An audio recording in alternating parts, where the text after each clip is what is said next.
English Edge podcast. From Learn English with Ease. Hey, welcome back to Learn English with Ease. I want to start today differently. I don't want to jump into tips. I don't want to teach phrases. I want to talk to you like a human being. Because if you clicked on this episode, there's a chance you've had this thought before. Maybe not out loud, maybe not in front of anyone, but quietly, inside your head. Why do I feel stupid when I speak English? And that question hurts. It's heavy. It's not just about language. It touches your confidence, your identity, your intelligence. So before we go anywhere today, I want you to know something clearly. If you have ever felt that way, you are not broken. You are not behind, and you are definitely not stupid. I'm really glad you said that, Jack, because this topic is deeper than vocabulary and grammar. It's emotional. And I know there are listeners right now who understand almost everything in English. They watch movies without subtitles. They follow interviews. They laugh at jokes. They can read articles. But the moment someone looks at them and says, "So, what do you think?" their mind goes blank. And that blank moment feels humiliating. It feels like your intelligence disappeared in 3 seconds. Yes, that blank moment. Let's slow it down. You're in a conversation. Maybe it's in class. Maybe it's at work. Maybe it's online. Someone asks you a simple question. You know the answer in your head, maybe even in English. But suddenly your brain starts racing. Okay, how do I say this correctly? Is this the right tense? Is my pronunciation wrong? What if they don't understand me? What if I sound weird? And while you're thinking all that, silence grows, and silence feels loud. And that silence feels like judgment. Even if no one is judging you, it feels like they are. It feels like they're waiting. It feels like they're thinking, why is this taking so long? And in that moment, your heart beats faster. Your chest feels tight. Your throat feels dry. And you finally say something, but it comes out simple, smaller than what you wanted to say. And immediately after, you replay it in your mind and think, that sounded so dumb. And here's the tragedy. The idea you had in your head was smart. It was thoughtful. It was complex. But what came out didn't match it. And instead of blaming the language gap, you blame yourself. That gap between who you are in your native language and who you are in English, that gap is painful. Because in your own language, maybe you're funny, maybe you're confident, maybe you're expressive, sarcastic, quick. But in English, you feel slow, careful, limited. And that feels like losing part of yourself. But you're not losing yourself. You're rebuilding yourself in another language. And rebuilding takes time. Think about it. When you learned to speak as a child, you didn't speak in full complex sentences on day one. You built it slowly. But now, because you're older and more self-aware, you expect perfection immediately. And adulthood makes it harder. As children, we weren't afraid of sounding silly. We experimented.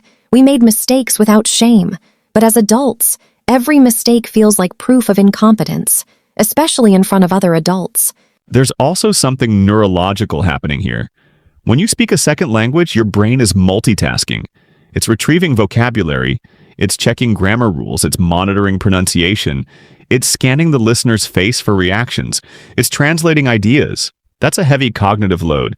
And when the load is heavy, performance slows down. That slowdown is not stupidity, it's processing. Exactly. Imagine carrying 5 heavy bags at once. You'll walk slower. Not because you're weak, but because you're carrying more. When you speak your native language, you're carrying 1 light bag. When you speak English, you're carrying 5. And on top of that, there's fear. And fear changes everything. When your brain senses social risk, like the risk of embarrassment, it activates a mild stress response. And when stress increases, language fluency decreases. So, ironically, the more you worry about sounding stupid, the more your brain freezes. It's like trying to run smoothly while constantly checking if you're running smoothly.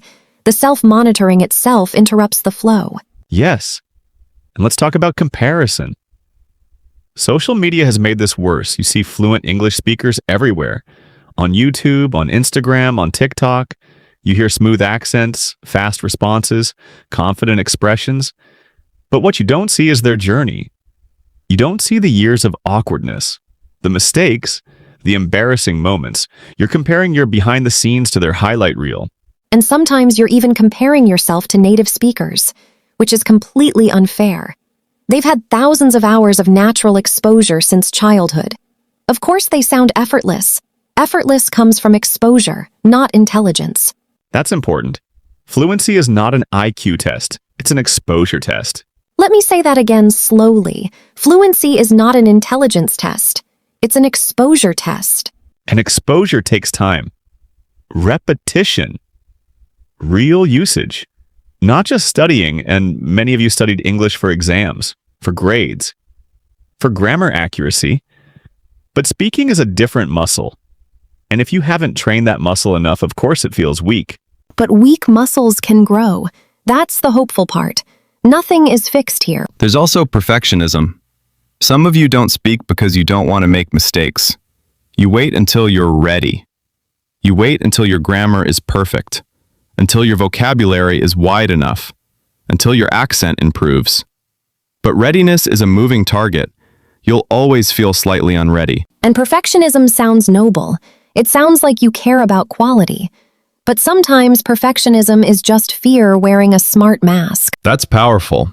Fear wearing a smart mask. You tell yourself, I just want to be accurate. But underneath, it's, I don't want to be judged. And judgment feels threatening to our identity. Because language is tied to intelligence. When you can't express yourself fully, you feel smaller than you are. Let's challenge that belief. If a foreigner speaks your native language imperfectly, do you think they're stupid? No, usually you think they're brave or impressive. Exactly. So why don't you offer yourself the same kindness? Because we're harsher with ourselves. We see our pauses as failure, but other people often see them as normal. Here's a practical shift. Instead of measuring yourself by complexity, measure yourself by communication. Did the other person understand your idea? Yes? Then you succeeded. Even if the grammar wasn't perfect. Communication is the goal, not performance. And when you freeze, try this. Slow down your breathing. Speak shorter sentences. Give yourself permission to pause.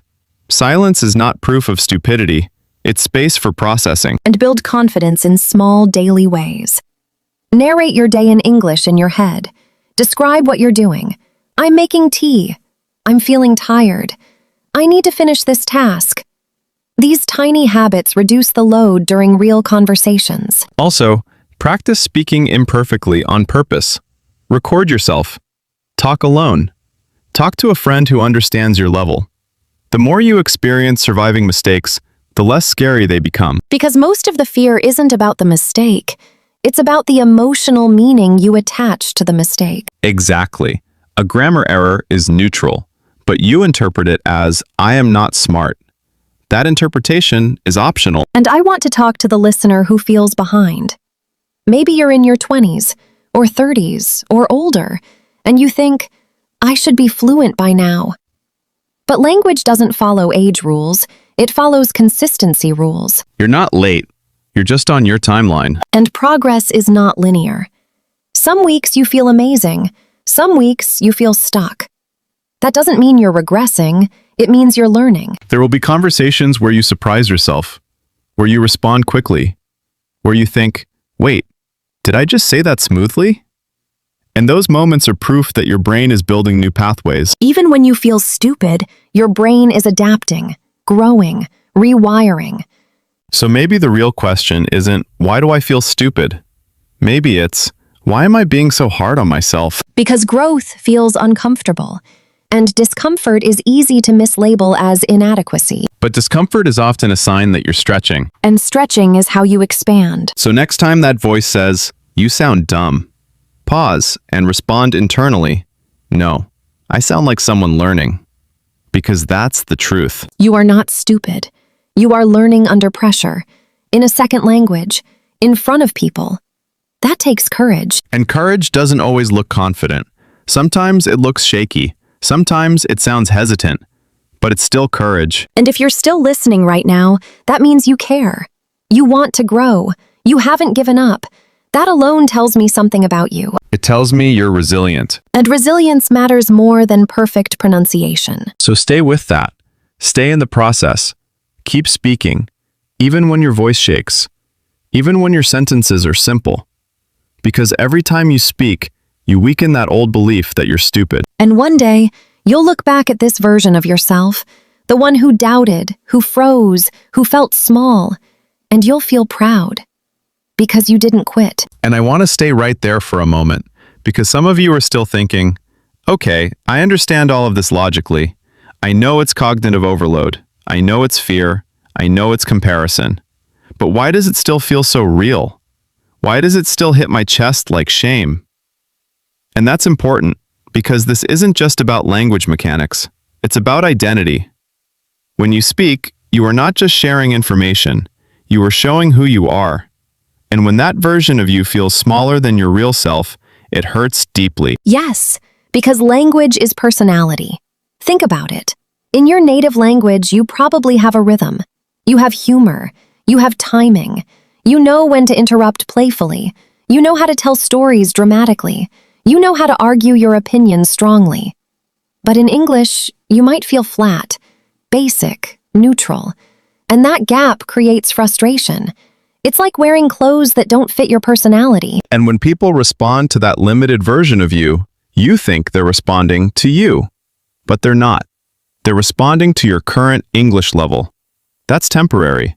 That's not your full intelligence. Let's talk about the smart in my head, slow in my mouth problem. This is so common. You can think of complex ideas, you can analyze deeply, but by the time you organize the English structure in your head, the conversation has moved on. And you think, I'm too slow. But slowness in a second language is not mental slowness. It's translation delay. And translation delay reduces with exposure and usage. It's not permanent. But the danger is not the delay itself. The danger is the story you build around the delay. I'm bad at languages. I'll never be fluent. Other people are just better. Those stories create emotional weight. And emotional weight makes practice harder. Because now, speaking English isn't just practice. It's a test of your self-worth. Exactly. And when something becomes a test of your worth, your nervous system reacts strongly. That's why small mistakes feel huge. It's not about the mistake. It's about what you think the mistake means. Let's challenge that meaning. If you mispronounce a word, what does it actually mean? It means you're experimenting with sounds. If you use the wrong tense, what does it mean?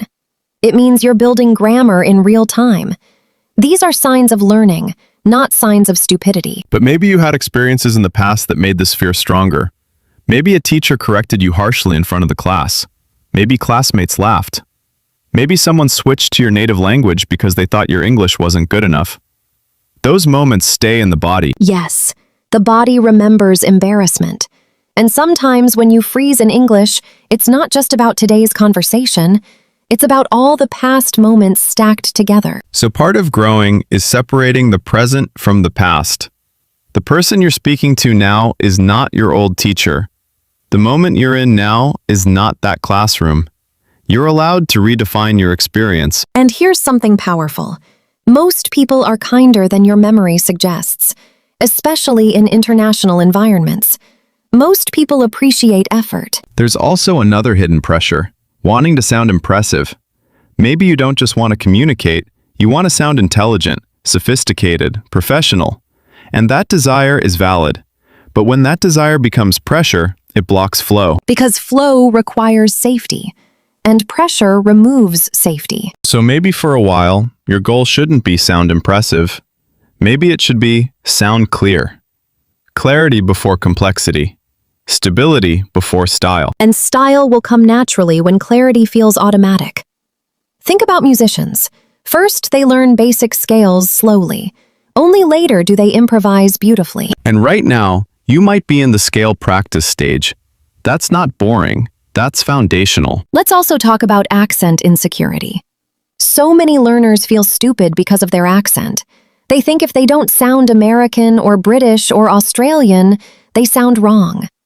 But accent is not error. Accent is history. Accent shows where you come from. And the world is global now. English belongs to everyone who speaks it, not just native speakers. You don't need to erase your identity to speak confidently. Confidence is not about sounding native. It's about sounding comfortable. And comfort grows from repetition, from speaking regularly, not perfectly, regularly. There's also the myth that fluent speakers never hesitate. That's not true. Even native speakers say, wait, what was I saying? But when you hesitate in English, you think it's proof of failure. When natives hesitate, you think it's normal. That double standard is unfair to yourself. That double standard is unfair to yourself. That's heavy pressure. And heavy pressure increases anxiety. And anxiety reduces fluency. It becomes a cycle. So how do you break the cycle? You lower the emotional stakes of each conversation.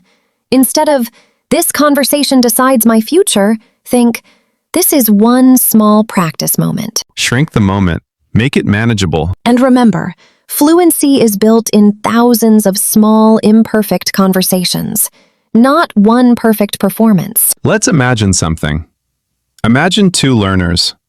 One waits until they feel confident before speaking. The other speaks even when nervous. Who improves faster? The one who speaks while nervous. Exactly. Confidence is built through evidence, and evidence comes from action. You need proof that you can survive mistakes, that you can communicate even imperfectly, that people don't reject you for small errors. And every time you survive a conversation, your brain updates its prediction. It learns, oh, this isn't dangerous. And when the brain feels safe, fluency improves naturally. So maybe the goal isn't to eliminate fear completely. Maybe it's to act despite it. Courage first, smoothness later. And here's something very important. You are allowed to take up space in English. You are allowed to speak slowly. You are allowed to ask, can you repeat that? You are allowed to say, give me a second to think. That's not weakness. That's communication strategy. And strategies are smart. Exactly. Smart learners use strategies. They don't expect magic. Let me ask you something. If you stopped calling yourself stupid today, how would your learning change? If that word disappeared from your self-talk, what would happen? You'd probably speak more. You'd probably experiment more.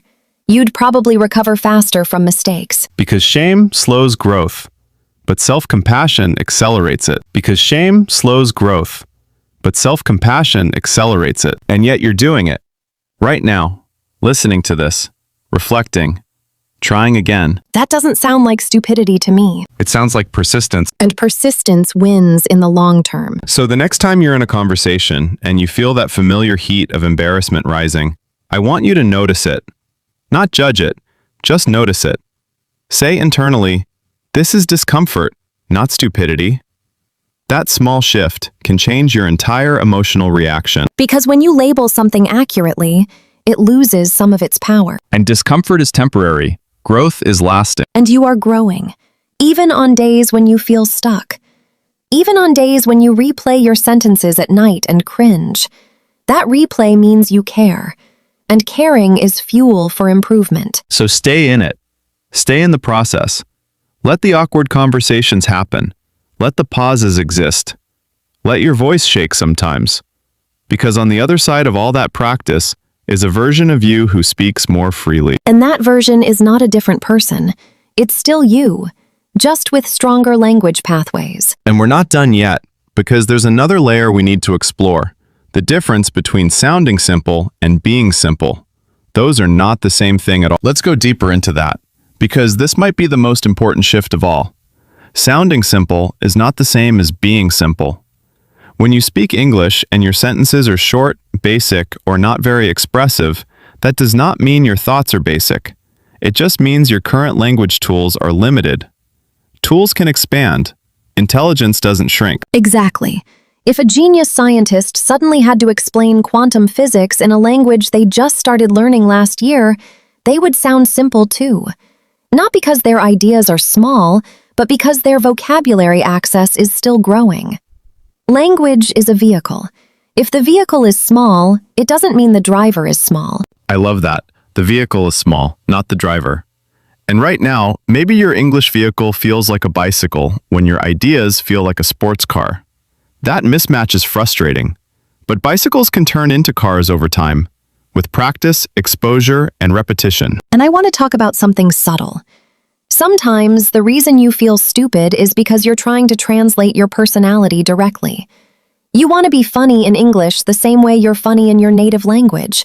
You want to argue with the same sharpness. But humor and tone are deeply connected to culture and rhythm. That takes time to rebuild. Yes, you're not just learning words, you're learning timing, intonation, social cues, emotional nuance. That's advanced work.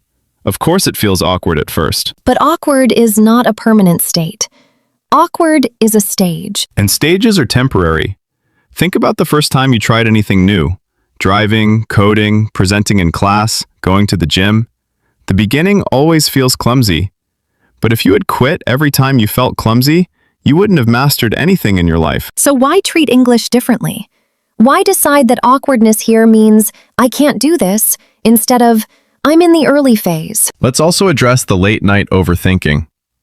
You finish a conversation, you go home, you lie in bed, and your brain replays every sentence. Why did I say it like that? I should have used a different word. That was so embarrassing. That replay feels painful, but here's a powerful reframe. That replay is review. Your brain is analyzing and improving. Athletes review their performance. Speakers review their speeches. The difference is they call it practice. You call it shame. So maybe instead of saying, I was so stupid, you say, okay, next time I'll say it this way. Turn self-criticism into strategy. Because strategy leads to progress. Shame leads to silence. And silence is the real danger. Not mistakes, not pauses. Silence. If you stop speaking because you feel stupid, you stop building fluency. And then the fear becomes real because you don't get practice. It becomes a self-fulfilling cycle. But if you keep speaking, even imperfectly, your brain adapts. Neural pathways strengthen. Vocabulary retrieval speeds up. Grammar becomes automatic. This is not motivational talk. This is how neuroplasticity works. So instead of asking, did I sound smart today? Ask, did I practice today? That question is healthier. It focuses on effort, not ego. And effort compounds. One small conversation, then another, then another. And one day you'll realize you responded without translating. You joked without planning. You spoke without panic. And it won't feel dramatic. It will feel normal. That's how growth usually happens, quietly. I want to speak directly to the person listening who feels embarrassed in front of fluent speakers. Maybe you have a friend who speaks beautifully, or a coworker who sounds confident, and you compare yourself constantly. Let me tell you something. Their fluency is not your failure. Their level is just further along the timeline. And timelines are individual. You don't see how many hours they practiced, how many mistakes they survived, how many uncomfortable conversations they pushed through. Comparison steals energy, and you need that energy for your own progress. So redirect it. Instead of comparing, get curious.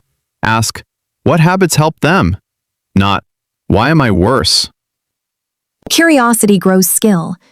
Now let's talk about courage again. Because courage is not loud. Courage is not always confident. Sometimes courage is simply raising your hand even though your voice might shake. Sometimes courage is saying one sentence in a meeting instead of staying silent.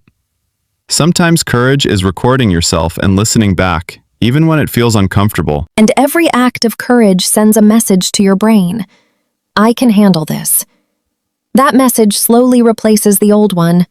I'm stupid. Words you repeat become beliefs. Beliefs shape behavior. Behavior shapes results. So if you keep repeating, I'm stupid at English, you act more cautiously.